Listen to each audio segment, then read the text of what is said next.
موم بتیاں، اس کی یاد میں موم بتیاں جلاؤ، یہ اسلام کا طریقہ ہے؟ اب ہمارے ملک میں موم بتیاں جلا رہے ہیں، مرنے والے کو کیا فائدہ ہے؟ مرنے والے کے لیے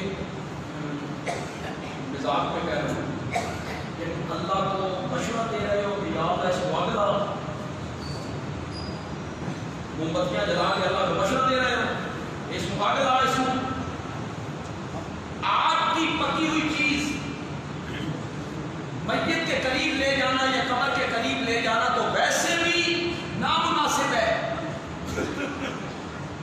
اور پکی قبروں سے منع کرنے کی ایک وجہ یہ بھی ہے کہ اب آگ کی کوئی پکی ہوئی چیز بھی میت کے قریب لے جانا نہیں چاہتا۔ ہمارا دل یہ ہے کہ آگ اس کو چھوئے بھی نہیں۔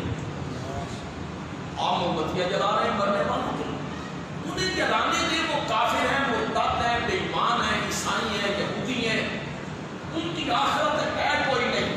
اور جو ہمارے مومن ہیں جہاد کیا، سرحدوں پہ لڑے، دہشت گردی میں کام آ گئے، جو مومن ہیں ان کے لیے موم بتیاں جلا کے بھائی کیا کر رہے ہو؟